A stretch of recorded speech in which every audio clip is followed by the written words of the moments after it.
আসসালামু আলাইকুম। আজকে আমি বাংলাদেশের জাতীয় দলের যে ক্রিকেট প্লেয়াররা আছে ওনাদের সাথে আমাদের বোর্ডের প্রেসিডেন্ট আমিনুল ইসলাম বুলুল ভাই, আমাদের সিনিয়র একজন ক্রিকেট বোর্ডের কর্মকর্তা ফাহিম ভাই, আমাদের সচিবকে নিয়ে বসেছিলাম। আমি ব্যক্তিগতভাবে ক্রিকেটের অনেক বড় একজন ভক্ত। আমি বাংলাদেশ ক্রিকেট টিমে লিটন আছে, মিরাজ আছে, নাজমুল আছে, সোহান, তামিম, সবারই ভক্ত। তো স্বভাবতই আমরা সবাই চেয়েছি আমরা যেন বিশ্বকাপ ক্রিকেট খেলতে পারি, আমরা যেন টি-20 বিশ্বকাপ খেলতে পারি, কারণ আমাদের ক্রিকেটাররা এটা কষ্ট করে অ্যাচিভ করেছে। কিন্তু আমাদের যে নিরাপত্তা ঝুঁকি ভারতে খেলার ক্ষেত্রে, সেই নিরাপত্তা ঝুঁকি পরিস্থিতির কোনো পরিবর্তন ঘটে নাই। আমাদের যে নিরাপত্তা ঝুঁকির যে আশঙ্কা তৈরি হয়েছে, এটা কোনো বায়বীয় বিশ্লেষণ বা ধারণা থেকে হয় নাই। চিজি আইসক্রিমের সাথে ভেলভেটি কেকের মিশ্রণে পোলার রেড ভেলভেট আইসক্রিম, মন ভালো থাক।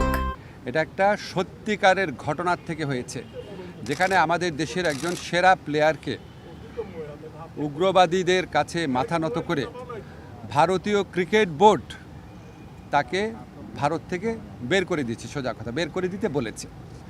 তো এখন আইসিসি যে টুর্নামেন্টটা তো ভারতেই হবে। আইসিসি আমাদেরকে যতই বলুক নিরাপত্তা আশঙ্কা নেই, আইসিসি নামে তো আলাদা কোনো দেশ নাই। যেই দেশে আমার একটা প্লেয়ার নিরাপত্তা পায় নাই, এবং যেই দেশে ভারতীয় ক্রিকেট বোর্ড সরকারের একটা এক্সটেন্ডেড পার্ট, তারাই আমার প্লেয়ারকে উগ্রবাদীদের চাপে নিরাপত্তা দিতে ব্যর্থ বা অনীহ হয়েছে, সেই দেশেই খেলা হচ্ছে। সেই দেশের পুলিশ, সেই দেশের সিকিউরিটি এজেন্সিরই দায়িত্ব হবে ক্রিকেটারদেরকে নিরাপত্তা দেওয়া। তো আমরা তাহলে ওই ঘটনার পরে কি এমন চেঞ্জ হয়েছে ভারতের, যে আমরা ভাবতে পারবো যে ভারতে আবার কোনো উগ্রবাদী আস্ফালন হবে না, এবং ভারত আমাদেরকে মুস্তাফিজকে নিরাপত্তা দিতে পারে নাই। তো কি হয়েছে, আমাদের ক্রিকেটারদের, আমাদের সাংবাদিকদের, আমাদের দর্শকদের সবাইকে নিরাপত্তা দিতে পারবে? এটা আমরা কিসের থেকে কনভিন্সড হব? আমাদেরকে এই বিষয়ে কনভিন্স করার জন্য আইসিসি কোনো চেষ্টা করে নাই। আইসিসি আসল যে ইনসিডেন্ট সেটাকে বাদ দিয়ে তার স্ট্যান্ডার্ড যে সিকিউরিটি প্রসিডিউর সেগুলো নিয়ে আলোচনা করেছে। যেখান থেকে গ্রিভান্সটা, সেই ঘটনা নিয়ে আইসিসি কোনো স্ট্যান্ড নেয় নাই ঠিক মতো।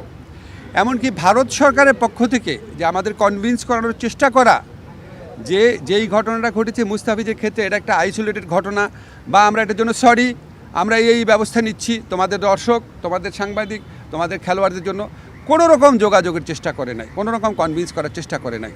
ফলে আমাদের ডিসিশন পরিবর্তন হওয়ার কোনো রকম স্কোপ নাই।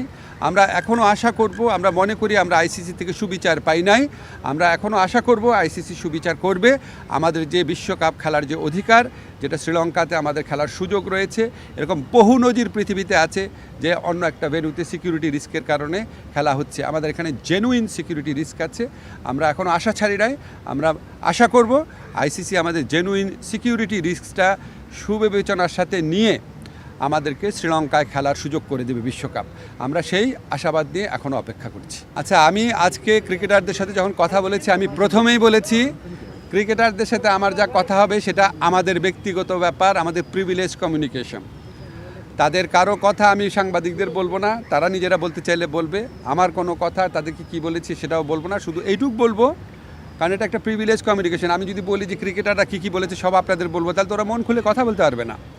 আমাদের এই সাক্ষাতের উদ্দেশ্যটা ছিল আমরা সরকার কেন এই সিদ্ধান্তটা নিয়েছে সেটা তাদের ব্যাখ্যা করে বুঝিয়ে বলা, কনটেক্সটটা বলা।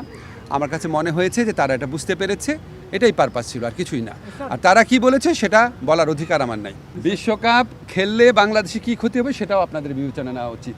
মাথা নত করে নিজের দেশের মানুষকে সিকিউরিটি রিস্কের মধ্যে ফেলে এই আঞ্চলিক রাজনৈতিক পরিস্থিতি বিবেচনা না করে একটা জেনুইন রিস্কের মধ্যে নিজের দেশের শুধু খেলোয়াড় না, দর্শক এবং সাংবাদিকদেরকে ঠেলে দিলে কি ক্ষতি হতে পারে সেটাও আপনাদের সবার বিবেচনা নেওয়া উচিত। আমি আপনাকে একটা কথা স্পষ্ট করে বলি, আমাদের খেলোয়াড়দের সাথে বোর্ডের সবসময় যোগাযোগ ছিল, ঠিক আছে? আমার সাথে যোগাযোগ তো আমার তো বোর্ড আছে, আমার তো মন্ত্রণালয় আছে। আর আপনাদেরকে আমি স্পষ্টভাবে জানিয়ে দেই, এই যে সিকিউরিটি রিস্কের কথা বিবেচনা করে ভারতে বিশ্বকাপ না খেলা, এটা আমাদের সরকারের সিদ্ধান্ত।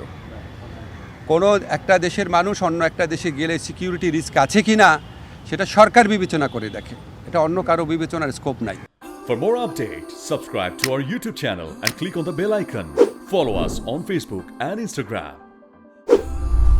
Download T Sports app to enjoy exciting games and highlights. Visit tsports.com.